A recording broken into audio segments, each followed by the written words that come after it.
A hora havia chegado. 6 casais de pais que não puderam ter filhos se aproximavam da sala de recreação do orfanato, na cidade do Texas. O sol ardente e o ar-condicionado do local haviam quebrado por causa do uso prolongado. Ao entrarem, o barulho parou por um instante. Os pequenos, entre 2 e 15 anos, estavam em filas, quase um total de 19 crianças e adolescentes. Até mesmo a mãe Mariana, que já estava entrando em anos, tinha um bebê de 9 meses nos braços, que haviam deixado na porta do orfanato alguns meses atrás. Eles se preparavam para um tempo de lazer com os novos candidatos. Eles estavam lá para ver as crianças, conhecer suas histórias e ver também quem poderiam levar para fazer parte de sua família.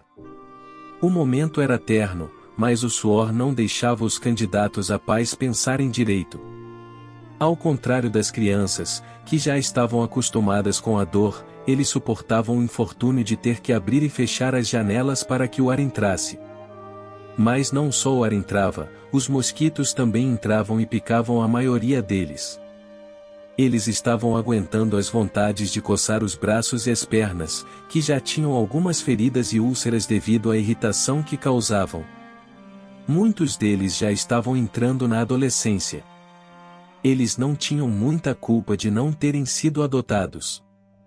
As disposições do governo eram bem rigorosas e os requisitos eram afirmados, para evitar que as crianças fossem vítimas de algum tipo de necessidade. Os candidatos a pais adotivos certamente passaram por um processo de seleção e agora estão lá. Eram apenas 6 casais, ou seja, se tudo corresse bem naquele dia, 6 crianças iriam para suas novas casas e fariam parte de um novo lar. Por isso, muitos sempre diziam aos futuros pais adotivos que deveriam se comportar bem, vestir suas melhores roupas, estar bem arrumados, e acima de tudo, sorrir e ter um rosto feliz.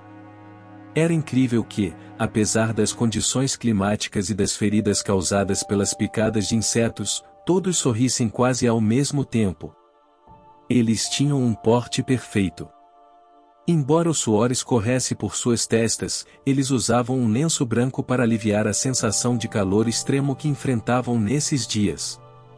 Era um momento tenso para muitos e uma grande emoção para outros, que tinham amigos que já haviam sido adotados e que voltavam de tempos em tempos para contar como era a vida em família.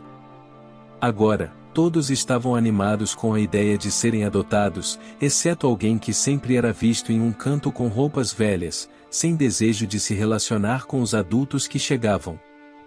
Estava observando todos com desdém e estava tranquila, aparentemente perto da janela principal. Por que tenho que agradar essas pessoas? Pensava. De certa forma, ela gostava do momento em que não precisava fazer nenhum trabalho no orfanato ou outras tarefas que o Padre Benito, que ensinava tudo o que era escrita e matemática, lhes ensinava. Ele sempre chegava reclamando entre os dias para ver se haviam feito suas tarefas de aprendizado. Ela tinha olhos azuis enormes, pele branca e cabelos castanhos. Embora ela fosse atraente para todos os candidatos, eles rapidamente se desiludiam quando a ouviam falar. Além disso, seu olhar era algo perturbador há alguns anos. Há 4 anos, ela chegou ao orfanato depois que seus pais morreram sem motivo aparente. A mãe Mariana se lembra que ela chegou sem pronunciar uma única palavra. Seu olhar repelia qualquer um, exceto a mãe Mariana, que investigou a fundo para saber qual era o problema. Carminha não queria fazer amizade ou ter qualquer relacionamento com ninguém. Depois que seus pais morreram repentinamente, seus tios e familiares, que embora morassem longe, eram parte de sua família, descobriram sua personalidade estranha. Além disso, a morte de seus pais foi estranha. Eles não queriam tê-la sob nenhuma circunstância e colocaram milhares de desculpas. Ninguém se solidarizou com ela. No final, ela teve horas de insônia e choro. Ela não queria mais isso porque as pessoas que se aproximavam dela morriam logo. Isso se dizia ou se perguntava, ou ela havia acreditado. O que acabou por concretizar essa ideia em sua cabeça foi que, quando chegou ao orfanato, depois que a mãe Mariana lutou para que ela falasse ou fizesse amizade com uma menina em particular, essa menina foi levada às pressas para o hospital depois de dormir com Carminha. Lá, sem que os médicos pudessem fazer algo, a menina sucumbiu à doença que a afligia há anos. Por que todos os que se aproximam de mim morrem? Por favor, deixem-me aqui sozinha. Estou bem, eram as palavras que Carminha repetia quando era convidada a conhecer outros novos candidatos para serem seus pais adotivos. Entretanto, ela não era indiferente às cenas de felicidade que eram mostradas com cada uma das crianças que iam com seus novos pais. Ela estava lá por 2 horas observando aquela cena, o tempo de preparação e socialização. Cada gargalhada que ouvia chamava sua atenção e ela disfarçava olhando para o nada, mas com o canto do olho observava tudo. No fundo, ela desejava que alguém imune à sua maldição a levasse consigo, mas o que aconteceria com o amor que ela daria se um dia partisse desta vida? Como ela ficaria? Por essa razão, ela lutava consigo mesma para ficar sozinha. Amar alguém para que depois partisse de sua vida era algo que ela não suportaria. As 2 horas para que os pais adotivos escolhessem uma criança passavam rapidamente quando ela estava entretida assistindo a única televisão antiga na sala de recreação.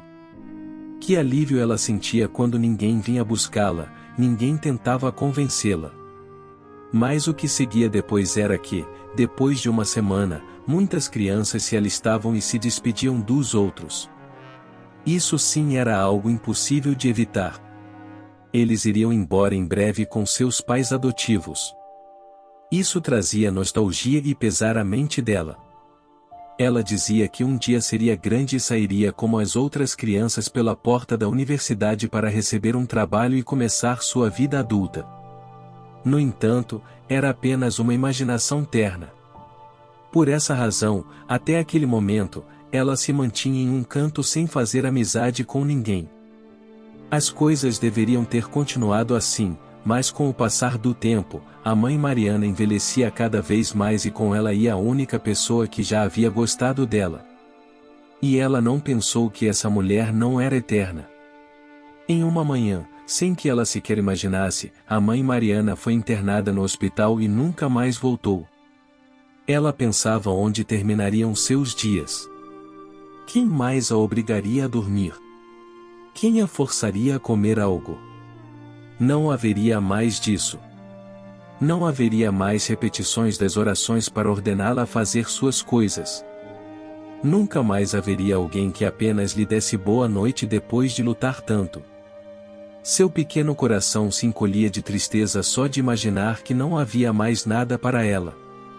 Era impossível sobreviver no mundo sem dar um pouco de amor a alguém. Conforme os dias passavam, um padre assumiu o orfanato e ele tinha uma ideia para ela que nem ela havia pensado.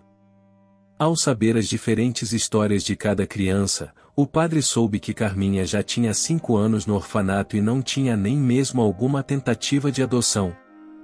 Por esse motivo, ele fez um plano para que ela fosse adotada sem que ela soubesse que seria adotada. Mas como faria isso? O plano pegou Carminha de surpresa, mesmo ela tendo sempre se mantido alerta para evitar esses episódios em sua vida. Um casal que parecia ter 69 anos cada um, chegou ao orfanato naquele dia. Aparentemente, como voluntários do orfanato, o objetivo era conhecer as crianças e saber quem era apto para ser adotado por eles. E nesses dias, ela havia se abstido de colaborar com a limpeza, por isso, o senhor e a senhora Ratúndio expressaram seu cansaço: se você não nos ajudar, passaremos muito tempo limpando sozinhos. E então, disseram os dois quase ao mesmo tempo, ficaremos mal. Pela primeira vez, Carminha prestou atenção neles. Ela os havia visto limpando por vários dias, mas agora eles certamente pareciam um pouco cansados. Eles eram candidatos a serem pais adotivos, mas, além de terem idade avançada, já não reuniam o perfil para serem pais objetivos. Pelo menos, era isso que ela acreditava. Com o passar dos dias, o senhor e a senhora Ratúndio se apresentaram como os zeladores do lugar. Eles queriam ganhar seu carinho de alguma forma. Compartilharam bons momentos e Carminha se tornou sua guia para realizar as tarefas de limpeza. Quem poderia imaginar que dois idosos poderiam cuidar da limpeza de um orfanato com suas doenças e idade? Isso passou despercebido pela pequena. Com 10 anos, ela conheceu o senhor e a senhora Ratúndio, que a observavam. Eles estiveram em várias sessões onde os pais adotivos chegavam para interagir com as crianças. Eles viram ela que mantinha sua postura de evitar cruzar olhares com eles. Ela apenas fixava o olhar em qualquer ponto do lugar e evitava estar apresentável. Eles notaram isso, mas no fundo sabiam por que ela fazia isso. Conforme o tempo passava, os idosos propuseram que ela descansasse do lado de fora, nos jardins. Eles brincavam com os implementos de limpeza, conversavam por horas, e quando ela percebeu, tinha apenas eles como amigos. Ela nunca havia imaginado isso. Ela tinha certeza de que eles estavam muito próximos dela há vários meses, e nada havia acontecido com eles. Ela não trazia consigo uma maldição, na verdade era apenas uma coincidência. Ela começou a meditar e então eles começaram a conversar com ela, abordando temas mais pessoais. Ela respondeu de boa forma e seus medos se extinguiram quando, finalmente, depois de muitos anos, ela deixou a senhora Ratúndio abraçá-la. Então, seu mundo de resistência ao amor desmoronou. O muro que a havia mantido isolada por muito tempo agora havia caído sem que ela fizesse algum esforço. Por um ano, os Ratúndios estiveram com ela até que um dia propuseram que ela conhecesse a casa deles por um dia. Mas a surpresa foi que Carminha agora os amava. Ela não queria que a deixassem. O casal a tinha cheia de amor e estava lá para dar tudo o que ela precisava. Com o passar dos anos, ao crescer, ela recordou um dia enquanto recitava um poema para seus pais, agora em frente a muitos no recital da escola. A ninguém mais eu amei. Depois de acreditar que carregava uma maldição, disse ela comovida. Eles não são meus pais, mas se meteram aqui no meu coração e agora é muito difícil que eu possa deixá-los ir. Eu os amo muito, papai e mamãe Ratúndio. As palavras, tanto do poema quanto das palavras finais, os comoveram a todos naquele salão. Os dias realmente haviam sido cheios de tudo, mas o amor havia triunfado. O amor havia chegado ao seu ponto máximo de expressão para cada um deles. Agora, Carminha já estava na preparatória para a universidade e fez valer a pena para seus pais. Agora, existiam perguntas que rondavam sua cabeça. A maldição que a acompanhava era real ou era apenas uma coincidência? Ela se perguntava se aquele tinha sido o momento ideal para sair do orfanato e se tornar parte daquela família, ou se ela havia forçado as coisas. Na verdade, essas perguntas seriam respondidas em breve com o que estava prestes a acontecer. Sua carreira como médica marcaria o caminho. Ela trabalhou duro para que isso acontecesse. As memórias de sua vida quando criança, para evitar que alguém a adotasse, realmente foram um tempo de espera adequado. Seus pais, James e Marin Ratúndio, também esperaram um ano inteiro para convencê-la a ir morar com eles. E agora, ela estava retribuindo o favor, cuidando deles. Aos 85 anos, ambos haviam chegado quando um dia o casal perdeu tudo.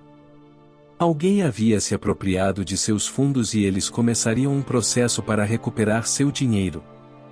Mas Carminha observava a situação. Marin, sua mãe, se tomava a cabeça enquanto James a consolava.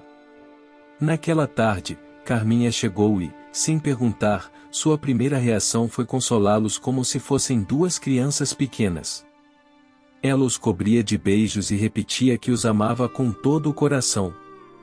Seja o que for que tenha acontecido, estamos bem, repetia. Nos deixaram sem nada.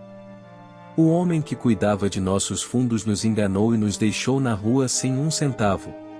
Não temos casa. Mas vamos contar as coisas que temos.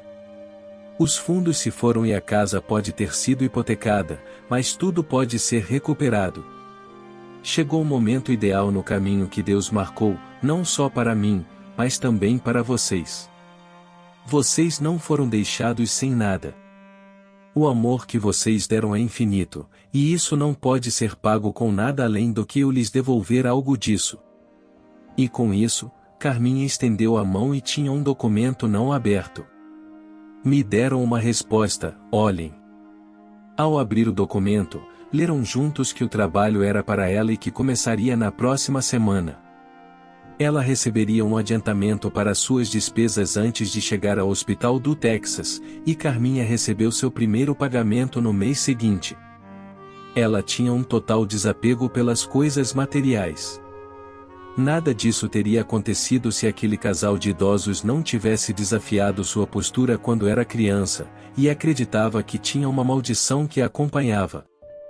A ideia foi deles, conhecê-la dessa forma, para convencê-la de que o amor existia para ela. E Carminha cuidou de seus pais, pagou cuidadoras para atendê-los, comprou os suplementos que precisavam e teve a comida pronta a tempo. Ela os cuidou com tanta paixão e dedicação que ambos cruzaram a idade de 96 anos e ainda caminhavam juntos de mãos dadas pelo parque sob a supervisão das cuidadoras. Os fins de semana eram de sonho. E embora muitos dissessem que pareciam seus avós, não importava.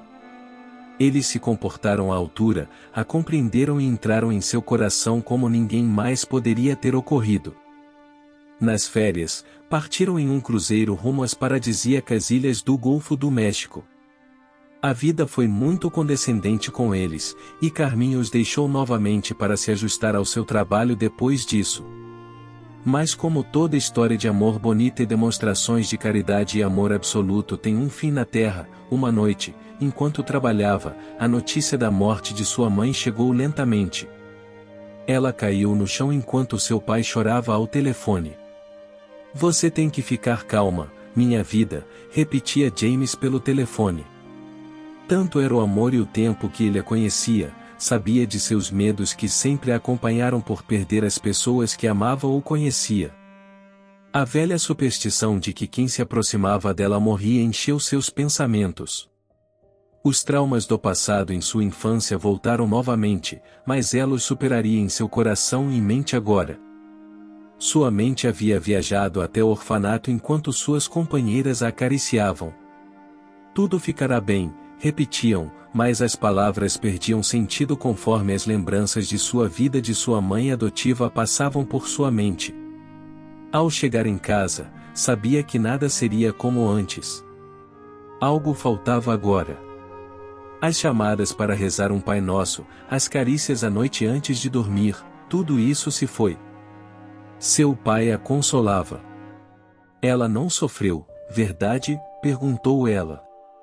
Claro que não, estava dormindo e assim se foi, querida. Naquele dia, a explicação da vida e da morte que seu pai lhe daria seria uma lição que jamais esqueceria. E era a primeira vez que ele se expressava assim diante de sua esposa. E ao soar as trombetas, os mortos em Cristo ressuscitarão, pronunciou. É a promessa de nosso Salvador, e devo confiar que assim será. A vida é apenas um tempo para aprender, corrigir as coisas que não estão bem e que, no final, nos mostrarão o caminho, a verdadeira razão de existir aqui. Estamos aqui conversando hoje, mas não devemos acreditar que porque dormimos um dia, não vamos acordar novamente e ver aqueles que amamos. Tudo é apenas um sonho. Os anos passam e as memórias permanecem. Continuaremos sendo a família que sempre fomos. Um dia, quando chegamos ao orfanato e formamos nossa família, assim me foi prometido, assim Deus prometeu, e é nisso que devemos confiar. As lágrimas caíam sem que fossem contidas. Por alguma razão, era o ciclo da vida. Na realidade, meses depois, ela se despediu de seu pai enquanto ele dormia com ela. Ele havia pegado um resfriado, mas aos 99 anos, seu corpo não resistiu mais. Ele havia tido uma vida longa ao seu lado e lhe havia ensinado muitas coisas. Mas, entre todas as coisas, ela nunca havia sido culpada. O que ela havia assimilado e que lição havia ficado para ela? Qual era o ensinamento sobre ter uma oportunidade e, no final, entender que todos partiriam, independentemente de existir ou não uma superstição ou uma maldição? Essa era a vida. Aprender tudo o que pudermos, seja qual for o lugar onde tenhamos nascido, sejamos ou não ricos, tenhamos ou não pais, tenhamos sorte ou não, tenhamos nascido onde quer que seja ou tenhamos beleza alguma ou não. O objetivo é viver a vida ao máximo, que nada nos escape, que amemos aqueles que temos que amar. A história de hoje chegou ao fim. Não se esqueça de comentar qual lição você tirou dela. Também deixe um like no vídeo, e se inscreva para não perder os próximos vídeos. E se você quer conhecer a história do homem que foi ao seu próprio restaurante vestido de mendigo, e a forma que o trataram o fizeram chorar e tomar uma atitude drástica, clica no vídeo que está aparecendo aí na tela. Te vejo nessa história, grande abraço.